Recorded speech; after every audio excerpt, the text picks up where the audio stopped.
McAllen is in a very unique situation. I'll call it unique. I'm I'm actually very, very proud of where we are today when it pertains to what we're going to do with drainage. Because we've been looking at the drainage situation in McAllen for 3 years. And some have asked me why so long? Well, because we did an extensive review of the entire city, number one. And number two, I really challenged the staff and I said, we can come up with any number, right? The number's the number. But if we are going to go to the city of McAllen citizens and say we're going to have a bond issue for this number, people are going to frown. And so we need alternatives. We need alternative sources of revenue for different categories of projects and different needs. So we came up with five. We created a TERS in South McAllen, of all things, which hopefully we'll be funding here in the next year or two. We thought that we had an opportunity to apply for what's called the hazard mitigation grants from the federal government. We got all of those approved except one, so we did outstanding. We identified the need for a utility fee, which really to me was the key. It was the key to all of the issues that we have in McAllen. Without it, we probably would not succeed. And I'll come back to that in a minute. And then we had the big bond issue that everybody talks about. The bond issue was proposed for projects that we called critical. Those projects are intended to go to areas in the city of McAllen that get damage to private property with almost every event. You don't need 16 inches like we got a couple of months ago. 3 or 4 would get water either very close to structures or in them. So we felt that those were critical that we got to immediately. So in September, we're going to receive um, about $2 million for design alone. We're going to design all of these projects, and in 2019, we will receive another $21 million to go build them. And those, again, are the critical quote unquote projects. The utility fee is meant to address the not so critical projects, but important nonetheless. So we felt we had a little more time to address it. But the beauty of the utility fee, as we described it to the city commission, was that it's up to them what to charge, how to charge it, and how long to charge it. So from the beginning, we proposed a $1.50 on average monthly charge to residential property that can be in place indefinitely or it can be amended. What we propose as staff is let's start at $1.50. Once we get all of these projects online, we can reduce it and make it a drainage maintenance fee. Because guess what? When you build infrastructure, you got to maintain it. And so we need that revenue. And so that's how we separated it all. Some of the folks in town criticized us for doing that, for doing both. And I heard it time and time again that we were quote unquote double dipping, that we're going out for a bond issue and we're charging you a utility fee. And what we told them is, well, that's not what we're doing. We've got different types of projects with different criticality to it. And that was the reason to do it. And if someday the city commission wants to cut that utility fee off, they can do it at any time. Once you borrow money through a bond issue, as we're going to do, and pay it for 25 years, that fee is not going to go away for 25 years until we pay for that bond. The utility fee could be gone tomorrow. And so once we explained that to most people, they understood. How much is that bond issue? The total bond issue was $25 million, $3 million for traffic and $22 million for drainage. And I don't like neat numbers. When somebody presents me a neat number, I say I don't believe it. The reason that it's so neat is that we're supplementing it with federal grants, with the TERS, and with the utility fee. And the critical areas you've identified, are any of those on the south side? There are projects in southeast and southwest McAllen that we are proposing to do through the bond issue. There are also other projects that we're going to look at with the utility fee. But let me just say this. I want to say a couple of things about the event we had in Yeah. June. And as we talked about earlier, that rain event in June is like nothing we've ever seen here. Not anybody that's alive. Most folks that are younger than me don't even know what Beulah was. And you have to go back to Hurricane Beulah to have had the amount of rainfall that we got 2 months ago. That was 51 years ago. Yeah, 51 years. I was a baby. I think I was crawling. And so statistically, we probably will not see a rainfall event like we saw in one or two or three lifetimes. We won't see it. So that's how dramatic that event was. I mean, we were watching it and we couldn't believe it. I mean, I'm telling you that we were in City Hall. I was at home that morning at City Hall during the day, and I just couldn't believe what we were seeing. So, Because there wasn't much of a warning, was there? no, no, and the first day I think the National Weather Service was right on of what we were going to get, and then the second day it didn't look like it was going to be another 8 inches of rain. But whatever, it's hard to predict that. And so, first, you have to understand the magnitude of what happened. And then you have to make sure that that's not the benchmark that you use moving forward, because you can't design a project for something like that. And so I started the conversation about with the fact that I'm proud of our organization, and that is because we have a plan. We have a $52 million plan that in 2019 we're going to be going crazy out there. We're going to be putting so much infrastructure that I can assure you our citizens are going to be happy about what we do. Now, what I also said during the event was, look, let's see what we can learn from this event. And I met with the city engineering department. We met with the city commission. They wanted to know the same thing. Are there things that we may have missed in our plan that we need to reevaluate? And the answer is yes. It's real simple. The answer is yes. We had an opportunity to see a lot of vulnerabilities, and it's not only in McAllen, it's throughout Hidalgo County. One of those areas is Balboa. Balboa is in a flood zone. Most people don't know that. They're not in a flood zone C. They're in an area that inundates with almost any kind of event. And therefore, that's the reason we've got the pumping capacity that we have down there. We don't have it anywhere else. And the reason is we need pumps to get the water out of those subdivisions and over the levee. So what we learned from Balboa and those is that we need more capacity. And we're going to do it. We're going to recommend it to the city commission. And that utility fee is going to be our saving grace. Without it, we can't do it because the bond issue won't do it because we didn't identify it as such. How many projects are there going to be once you have that $52 million?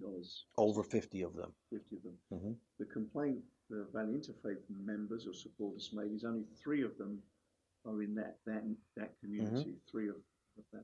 Yeah, yeah, and I understand that, and is that accurate? That I think that's pretty close. I don't remember the number, but I think that is pretty close. I showed them the map. I met with them before they had a press conference. I showed them the map. I showed them the projects, and I even identified Balboa. They have a little map where I drew a circle and I said, "We need to make improvements here because we're not making any." And so now they're holding that against me, but that's okay. That's okay. What I committed to them was that we're going to evaluate that area. I've told the city commission the same thing, and I think we're going to have viable solutions to help them.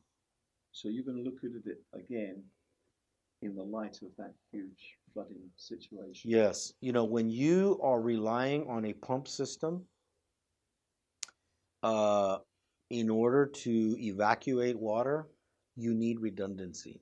You see, when you put pipe in the ground, all you need is gravity. And until the earth explodes, you're going to have gravity. What you don't have in a pump system is redundancy. So if that pump either doesn't operate the way it should or it fails, you're in trouble. And so what we're going to do is provide redundancy down there and ensure that we have at least dual systems so that one works even when the other one doesn't. In other words, more pipes in the ground. Well, more pumps. For Balboa, it's actually pumps. Because we need to be able to lift the water and get it over the levee. You can't have a drainage system underground that doesn't work because it's in a low-lying area. Yep, sure does. Okay. So they may be reassured, the residents on the south side, that in the light of that big flooding event, you're going to look again at what the priorities are. Sure. Yeah. Hmm. Okay. The other thing that came up was they said that soon after that flooding event, July the 5th, Las Palmas Community Center, some town hall meeting was held. We did not attend. I can't say first person what happened, but they actually said it was flooded outside. It was pretty wet outside anyway. It was sort of flood situation, but inside, lots of people there, lots of residents there, and from the way they explained it, Mayor Darling is on his own, fending all these residents. They're getting angry. There was one person there to interpret because most of the people wanted to speak and complain in Spanish, and so there was a language issue. What do you know about that town hall meeting, and was the city best represented at that town hall? Well, we're the first community to have a town hall meeting after the rain event. I was a little concerned that it might be too soon because the more information you have, the better. But I'm going to give ourselves credit. We got in front of the citizens. Um, we're hurting the way they are. They are our citizens. We are here to provide services to them. So we're not hiding. We had plenty of staff there. To the mayor's credit, he was trying to, one, address what he could, and two, ensure that the community knew that the leader of this organization is right there. And so, you can interpret that however you want. You get 100 people, you're going to have 200 interpretations. I'm going to say he put himself out there, and I respect him for that.